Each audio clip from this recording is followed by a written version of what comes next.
할렐루야, 반갑습니다. 오늘로 세 주째 영상 예배를 드리고 있습니다. 이 시간 언제까지 계속될지 모르겠지만 모두에게 낯설고 또 새로운 경험인 건 분명한 것 같습니다. 참 어려운 상황 지나가지만 또 어찌 보면 참 감사한 것은 우리나라가 인터넷 강국인 것이 얼마나 감사한지 모르겠어요. 예전 같으면 상상하기 어려운 일 아닙니까? 그리고 예배당 한 공간에 함께하지 못하지만 이렇게 같은 시간에 함께 각자의 자리에서 마음을 다 예배한다는 것 감사한 일이죠.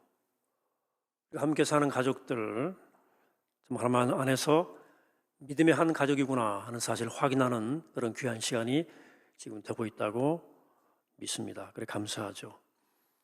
훗날 이 시대 이 상황에 대해서 우리가 어떻게 해석할지 여러 해석이 있겠습니다만은 우리가 이때를 잘 지내서 믿음의 성체의 교로 삼는다면 우리에게 새로운 기회가 될 수 있겠다 믿고 기도하고 있습니다.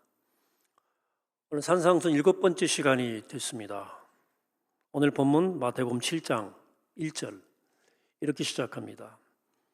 비판을 받지 아니하려거든 비판하지 말아라. 이게 듣는 사람 따라서 조금 불편할 수도 있는 그런 표현입니다. 따지지 말고 조용해라 이렇게 들을 수 있거든요. 여러분 사실 학문에서 크리틱, 비판, 비평은 아주 핵심적인 겁니다. 그 비판과 비평을 통해서 학문이 발전하는 거거든요. 여러분 대학 가서 공부하는 공부는 비판적 사고 능력을 기르기 위함입니다. 민주사회는 비판이 존중되는 사회예요. 그럼 오늘 본문에서 비판하지 말라는 말씀은 무슨 말씀일까요? 우리가 성경을 그래서 볼 때 원어를 모르더라도 여러 성경을 비교해 볼 필요가 있습니다. 오늘 본문에 대해서 새 번역 이렇게 번역합니다. 너희가 심판을 받지 아니하려거든 남을 심판하지 말아라. 비판을 심판으로 번역했죠. 확실히 느낌이 좀 다르지 않습니까? 공동 번역은 이렇게 번역하고 있습니다. 남을 판단하지 말아라. 그러면 너희도 판단받지 않을 것이다. 좀 더 다르죠? 그러니까 오늘의 비판이란 말은 누군가에 대해서 어떤 행위에 대해서 최종적 판단을 내리는 것을 뜻합니다. 쟤는 틀렸어. 쟤는 구제불능이야. 이게 판단하고 judgment, 정죄하는 거죠. 그런 의미에서 심판이라는 말과도 통하고 판단이라는 말과도 통하는. 그래서 저는 오늘 설교 제목을 판단하지 말라라고 정했습니다. 어느 목사님이 오늘 고속도로에서 운전하고 있는데 그 1차선이 초록선이거든요. 차 한 대가 천천히 달리고 있더래요. 2차선은 짐을 잔뜩 실은 트럭이 하나가 화물차가 달리고 있었는데 1차선 승용차가 속도를 전혀 내지 않고 나란히 가는 바람에 차가 막 막혔다는 거예요. 바로 뒤에서 한참을 따라가던 이 목사님이 참다 못해서 크락셀을 막 눌러보았지만 요지부동이었어요. 대체 어떤 인간이 이렇게 상식도 없고 예의도 없을까? 운전수를 보고 싶어 했다는 거예요. 얼마 후에 화물차가 빠지면서 길이 열렸고 목사님 2차선으로 추월해가지고 그 수용차 운전수 얼굴을 이렇게 쳐다봤지 않겠습니까? 웬일입니까? 그 차 운전하는 사람이 목 아래부터 턱까지 기부스를 두껍게 하고 있었어요. 고개를 전혀 돌릴 수 없는 상황이었던 것입니다. 내가 예도 없이 상식도 없이 참 판단했구나 하고 좀 부끄러워졌어요. 또 이런 생각이 드는 거예요. 아니, 저 상태면 집에 가만히 들어앉아 있지 왜 나와서 운전까지 하고 다니나 민폐 끼치나 하는 생각이 들더라는 거예요. 근데 문도 목사님이 내가 너무 쉽게 사람을 판단하는구나 하는 생각이 들었다는 거예요. 자, 목에 두터운 깁스를 하고 운전하는 것도 모르고 운전 졌다고 한다고 판단을 했는데 오해가 풀리자마자 또 판단하는 거예요. 자기가 어떻게? 저 형편의 고속도로 고속도로까지 나올 만한 운전을 해야 할 만한 뭔가 피치 못할 사정이 있을 수도 있는데 또 저러고 왜 나왔나 라고 판단하고 있다는 것이에요. 우리는 보이는 걸로 판단할 수밖에 없습니다. 그래서 우리는 뭔가를 판단할 때 자신의 오류의 가능성에 대해서 늘 염두에 둬야 돼요. 찰스 인드루라는 목사님이 오늘 본문으로 설교하면서 우리가 함부로 남을 판단해서 안 된다 하는 7가지 이유를 제시했어요. 첫째는 우리는 모든 사실을 알지 못한다는 거예요. 다. 두 번째는 우리는 그 동기를 다 이해할 수 없다는 거예요. 세 번째, 우리는 완전히 객관적 사고를 할 수 없다는 거예요. 세 번째, 우리는 모든 상황을 완전히 알지 못한다는 거예요. 다섯 번째, 우리가 다 보지 못하는 부분들이 있다는 거예요. 여섯 번째, 우리는 선입견과 편견에서 자유롭지 못하다는 거예요. 일곱 번째, 우리는 일관성이 없고 불완전하다는 거예요. 여러분 가만 생각해 보면 우리의 판단이 얼마나 불안한 근거 위에 서 있는지 몰라요.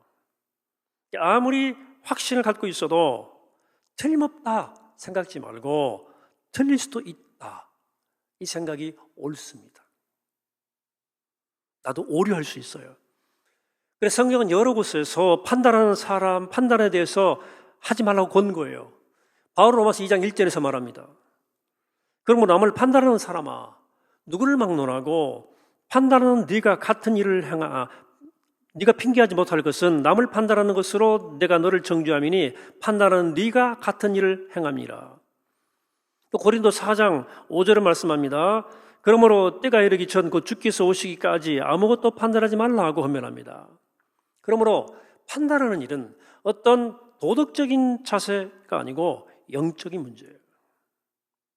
왜냐하면 판단은 우리의 신앙과 내면에 아주 나쁜 영향을 나한테 끼치는 거예요. 그래서 오늘의 주제는 판단의 문제가 여러분들 오늘의 주제가 되겠습니다. 하나님이 아담을 지으셔 에덴 동산에 살게 하시면서 이렇게 말씀했어요. 너 동산에 있는 모든 나무 열매는 다 네가 먹고 싶은 대로 먹어. 괜찮아. 그런데 선악을 알게 하는 나무가 있는데 그 열매만은 절대로 먹어서는 안 된다. 만약 그거 먹는 날에 너 죽어. 이 말씀에 대해서 많은 사람들이 이의를 제기하죠. 왜 하나님은 굳이 선악과를 만들어 놓고 먹지 못하게 하느냐. 인간이 배반할 줄 아시면서 굳이 금지 명령을 내리셨다면 그 책임은 하나님께 있는 거 아니냐. 이런 등등의 질문이 있어요. 이런 질문들이 흥미롭기는 하지만 사실은 이 본문에 이 말하고자 하는 핵심을 비켜가는 질문이에요. 본문이 말하고자 하는 의도가 전혀 없는 것을 붙들고 질문하면 본문의 의도를 놓쳐버리거든요. 올바른 물음이 올바른 답을 찾게 하는 길이에요, 여러분. 이렇게 질문해야 돼요. 본문은 무엇을 말하는 걸까? 선악을 알게 하는 그 나무 열매를 먹어서는 안 된다는 말의 진짜 의미는 뭘까? 이렇게 물으면 우리 창세기 2장을 통해서 성서가 말씀하고자 하는 메시지의 본질에 접근할 수 있어요. 여러분, 선악을 알게 하는 나무 열매를 따 먹으면 어떤 일이 생기겠습니까? 당연히 선악을 알게 되죠. 나쁜 건가? 자, 선과 악을 알게 된다는 말은 무슨 뜻일까요? 중요한 포인트예요. 옳고 그름을 판단하는 절대적 지식을 갖게 된다는 말입니다. 선이 무엇인지 악이 무엇인지 분별하지 못하고 살아가는 삶을 말하는 게 아니고 옳고 그름을 판단하는 절대적 지식을 갖는 것을 뜻하는 거예요. 여기 분명한 것은 뭐냐면 하나님은 우리가 옳고 그름을 판단하는 절대적 지식을 갖기 원치 않으셨다는 사실이에요. 그래서 선악과를 먹지 말라는 거예요. 왜 그럴까? 옳고 그름을 판단하는 절대적 판단의 지식은 하나님만이 가질 수 있다는 얘기를 하고 싶으신 거예요. 인간이 그 지식을 휘두르는 것은 감히 하나님의 자리에 오른다는 뜻입니다. 다시 말해서 옳고 그름을 판단하는 절대적 지식은 완전하신 하나님의 몫이에요. 도란전한 인간을 가릴 수도 없고 가져서도 안 된다는 뜻이에요.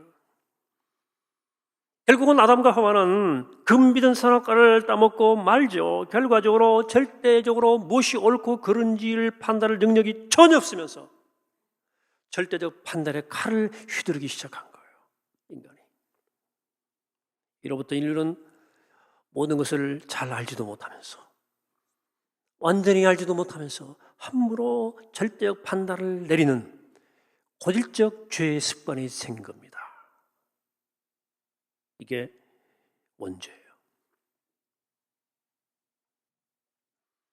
결국 원죄란 것은 오늘의 말씀의 맥락에서 보면 남을 결정적으로 심판하고 판단하는 습관이에요. 그리고 우리가 남을 함부로 판단하고 정죄할 때마다 우리는 원죄를 반복하고 있는 거예요.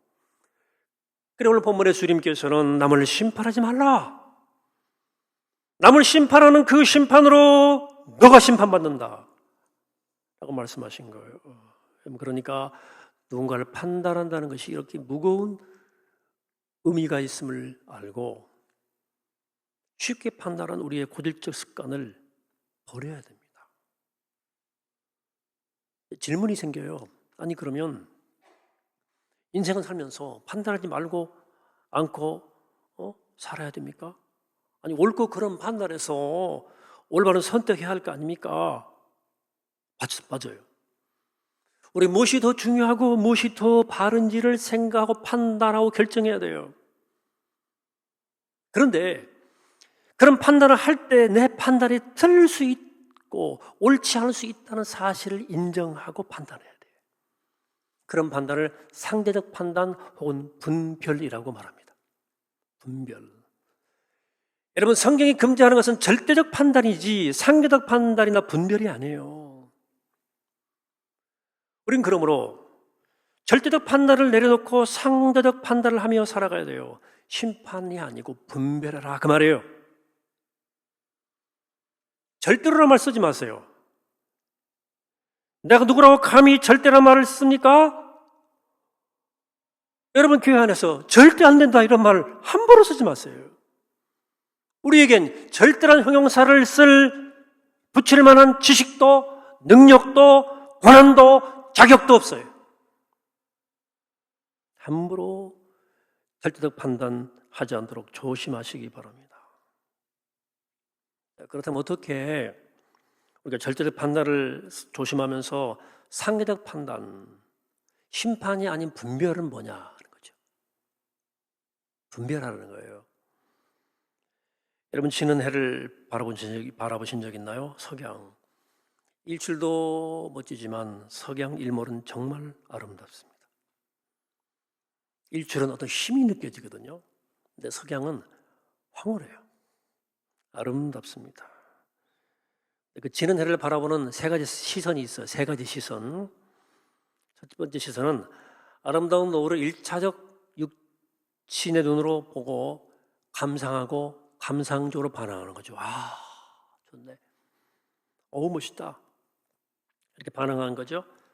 두 번째 시선은 노을을 이성과 과학의 눈으로 바라보는 거죠. 일몰은 지구의 자전과 공전의 어떤 현상이고요. 빛의 굴절로 인한 세계 변화로 발생하는 현상이다. 이렇게 보는 거죠. 세 번째 시선은 눈이나 머리로 보는 것이 아니고 내 온 존재로 바라보는 거예요. 노을을 분석하지 않고 무슨 가치 판단하지 않고 그냥 자신이 그 노을과 하나 되어서 그걸 맛보고 누리는 거예요. 가장 많은 사람은 첫 번째 시선으로 바라보죠. 사물을 그냥 눈으로 보는 거죠. 아, 좋네. 머리와 이성이 발달한 사람은 두 번째 시선으로 사물을 바라봐요. 그래, 기계적으로, 산술적으로, 냉정히 바라봅니다. 반면에 아티스트들, 시인이나 예술가들, 영적 감수성이 발달한 사람들이 세 번째 시선으로 사물을 바라봐요. 눈이나 머리가 아니고 존재의 중심으로 사물을 바라보는 거예요. 이 세 번째 시선이 바로 판단하지 않고 분별하며 사는 삶으로 갈 수 있는 제3의 눈의 방식입니다. 자, 여러분 판단하지 않는 삶은 우리에게 귀한 선물을 갖다 줘요. 귀한 선물. 제가 언제부터인가 제가 목회하면서 내가 문제가 있다 생각했어요. 무슨 문제냐면 쉽게 판단한다는 것을 제가 생각했어요. 제가 나름대로 신학 공부를 열심히 했는데요. 서두에 말씀드린 것처럼 학문이라는 것은 비판 능력을 키우는 일이거든요. 그래서 그런지 이상하게 사람과 사물을 예리하게 보는 습관이 생기더라고요. 근데 문제는 사람을 볼 때 단점이 먼저 보이는 거예요. 예리하니까. 근데 지도자란 그 사람의 가능성을 될 것을 보아야 되는데 자꾸 성급하게 판단해버리는 거예요.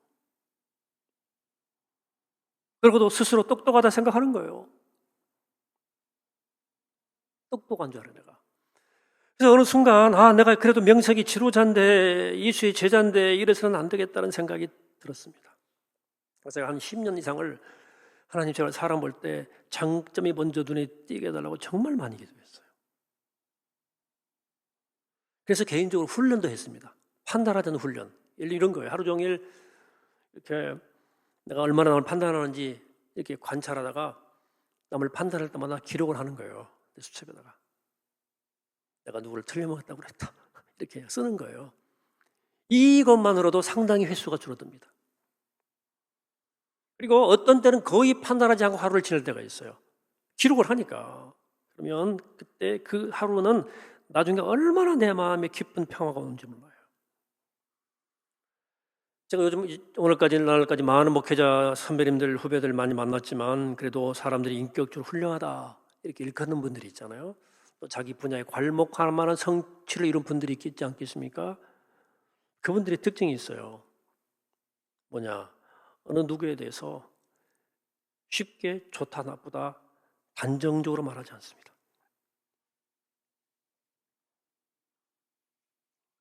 그냥 그 사람의 있는 그대로의 모습을 받아들일 줄 알아요.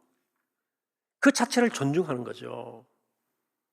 그리고 문제는 그렇게 남을 판단하지 않고 있는 그대로의 모습을 받아들이고 넉넉하게 바라보아주면 내 자신이 깊은 평화를 누려요. 또 누군가를 판단하고 정죄하는 일이 얼마나 나쁜 에너지를 쓰게 하는 일인지를 알게 됩니다. 안 좋은 에너지예요. 예수님이 살던 당시에는 남을 판단해도 되는 강력하고 합법적 장치가 있었어요. 율법이에요. 그래서 어떤 행위는 의와 불의로 판단할 근거를 제공했고 정결한 사람, 부정한 사람, 정결치 못한 사람을 판단하는 기준을 제공했어요. 누군가를 판단하고 정죄하는 일이 그 사회의 일상이었어요. 그런 사회 한복판에서 예수님은 판단받고 정죄당한 사람과 함께 지내면서 그들이 죄인이 더 이상 아니며 부정한 사람들이 아니라 하는 사실을 끝없이 가르쳤어요. 오늘 요한복음 두 번째 본문, 이게 대표적 스토리예요. 다 아는 얘기예요. 사람들이 가늠하다 현장범 여자를 잡고 끌고 왔잖아요. 예수님께 물었어요. 율법에 따라 이 여자를 돌로 때려 죽일까요? 아니면 풀어줄까요? 돌로 쳐 죽이라 그러면 잔인한 사람으로 낙인 찍으려고 그랬고, 풀어주라 그러면 율법을 어긴 인간으로 낙인 찍으려고 한 거죠. 이러지도 저러지도 못할 난처한 순간이었습니다. 그 순간 예수님이 몸을 굽혀 땅바닥에 뭔가를 썼어요. 그리고 일어나서 말합니다. 너희 중에 죄 없는 자가 먼저 돌로 쳐라. 이 말을 듣고 나이 들은 사람부터 하나씩 둘씩 떠나가고 여자만 홀로 남았죠. 주님 말씀하십니다. 너를 정죄한 사람들이 다 어디 가느냐? 나도 너를 정죄하지 않으니 가서 다시는 죄지지 말아라. 유명한 얘기예요. 예수님은 너무나 명백한 죄를 저지른 여인을 판단하거나 정죄하지 않았었어요. 예수님이 너무 착해서 그러셨을까요? 예수님이 뭘 모르셔서 그러셨을까요? 예수님 바보예요? 분별력이 없는 분입니까? 예수님이? 예수님은 남을 향한 판단과 정죄는 그 사람을 변화시키는데 무능하다, 아무 효과가 없다는 사실을 너무 잘 아셨어요. 뿐만 아니라 오히려 판단하고 정죄하는 그 사람의 영혼에 해악을 끼칠 뿐이라는 사실을 너무 잘 아셨어요. 판단을 그치고 정죄를 멈춘 그 너그러운 은혜의 공간, 사람은 그 공간에서 비로소 나를 돌아보고 변화가 시작된다는 사실을 너무 잘 알고 계셨던 것입니다. 자, 사람들이 손에 돌을 옮겨주고 여인을 돌로 때려쳐 죽이려고 하는지 물었을 때 예수님 보이신 행동은 묘한 행동이에요. 왜 그랬었을까? 이 행동은 누군가를 판단하는 나쁜 습관을 다스리는 중요한 태도예요. 땅바닥에 글씨를 쓰는 주님의 행동은 판단과 정죄의 격정적 흐름을 끊는 거룩한 틈입니다. 거룩한 여유입니다. 이 거룩한 타이밍이 사람을 죽이려고 지켜둔 어깨의 힘을 빼앗아 버렸어요. 판단과 정죄의 폭력적 기운을 빼앗아 버렸어요. 거룩한 틈이에요. 여러분, 그 판단하고 정죄하고 싶은 대상이 나타나면 움켜진 돌을 그대로 던지지 말고 좀 멈춰보세요. 거룩한 틈과 여유를 가지세요. 땅바닥에 글씨를 쓰신 예수님의 거룩한 타이밍을 가지라는 거예요. 기도하고 좀 생각하고 묵상하고, 아니면 잠시 눈을 감고 침묵 속에 머물러 보세요. 어쩌면 여러분도 모르게 그 움켜진 돌을 내려놓고 다시 일상의 자리로 돌아갈 수도 있을 거예요. 그것이 되면, 그렇게 할 수 있으면 우리는 원죄를 극복하는 거예요. 그리고 아무도 판단하지 않을 때 주어지는 하늘의 평화를 누릴 수 있는 거예요. 이 코로나19 상황, 우리나라가 저는 잘 헤쳐나가고 있다고 생각해요. 아니, 잘 헤쳐나가야 되죠. 물론 크고 작은 판단 착오도 있을 수 있고요. 그렇지만 질병관리본부를 비롯해서 정부와 각 지자체들이 백방으로 노력하고 있습니다. 지금 미국과 유럽의 전 세계 국가들이 우리나라가 잘하고 있대요. 배우려고 그런 거 아닙니까? 너무도 많은 가짜 뉴스들이 막 떠돌아다니고 괴담들이 돌아다녀요. 요즘 카톡 기능이 좋아져가지고요, 어르신들도 소식을 막 전해주시거든요. 그래, 제가 좀 계속 바로잡고는 있습니다만은 일일이 다 못해요. 지난 주중에 어떤 목사님이 저에게 무슨 신천지 연예인 명단이라고 뭘 하나 보내셔서 제가 뭐라고 그랬어요? 목사님 제발 인터넷 검색해 보시고 좀 검증 좀 해보고 좀 보내세요. 가짜 뉴스거든요, 다. 여러분, 감염과 질병 치료에 대한 견해는 질병관리본부의 말을 들으시기 바랍니다. 사고기 많은 배가 산으로 가는 거예요. 이 사람들이 뭐라 그러면 조금 저 사람은 뭐라고나 들어보고 좀 틈과 여유를 가지고 판단해도 되지 않다 생각을 합니다. 저는 지금 우리 상황에서 또 지난주에 한번 보니까 어느 그 여행사에서 대리점이죠. 거기서 그 문제한 코로나로 재택근무합니다라는 표현을 썼어요. 그래서 참 답답한 시대다. 그렇죠? 예. 참 서로 조심해야 할 때다. 여러분, 지금 이 시대는, 이 상황은 판단할 때가 아니에요. 그렇죠? 예. 판단할 때가 아니고요, 온 백성들이 힘을 모으고 우리가 지혜를 모으고 마음을 모아야 될 때예요. 그렇죠? 그럴 때가 아니죠. 그래서 이 재난 상황을 극복할 수 있는 그 행정의 지도부들 있지 않습니까? 대통령이든 서울시장이든 대구시장이든 지금은 그분들을 어떤 판단하고 프레임을 씌울 때가 아니에요.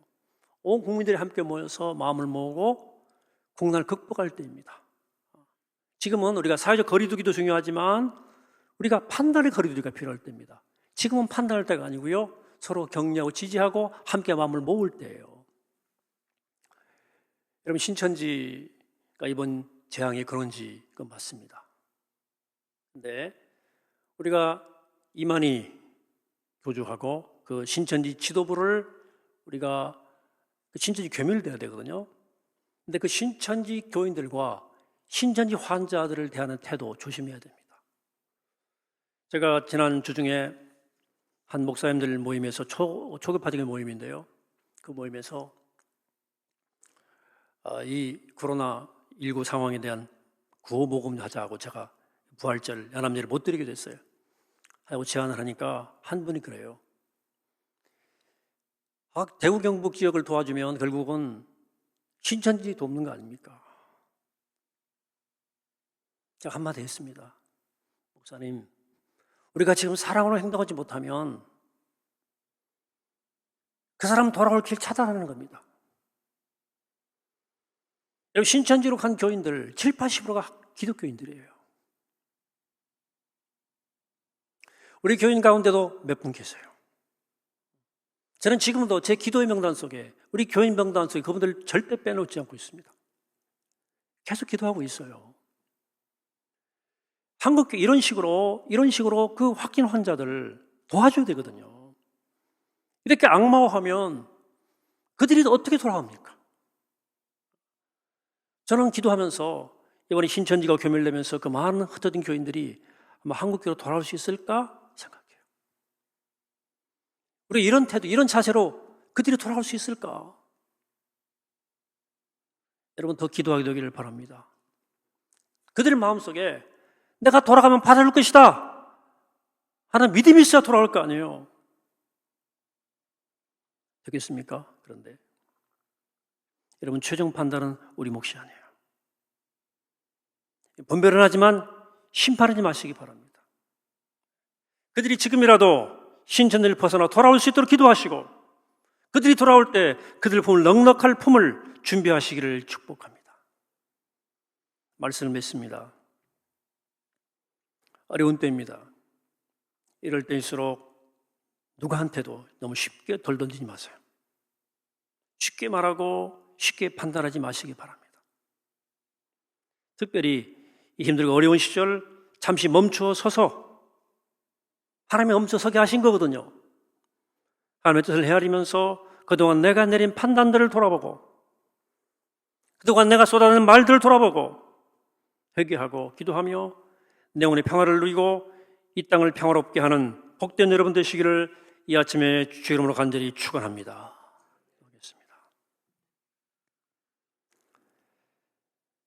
하나님, 그동안 내가 쏟아낸 말들을 돌아봅니다. 그 말들이 얼마나 성급했는지 돌아봅니다. 내가 내린 판단들을 돌아봅니다. 그 단전적인 판단 속에 교만과 어리석음을 용서하여 주옵소서. 그 헤아림으로 헤아림받지 않도록 분별하되 판단하지 않게 하시고 늘 겸손히 주님의 뜻을 묻게 하여 주옵소서. 감사드리옵고 예수님의 이름으로 기도하옵나이다. 아멘.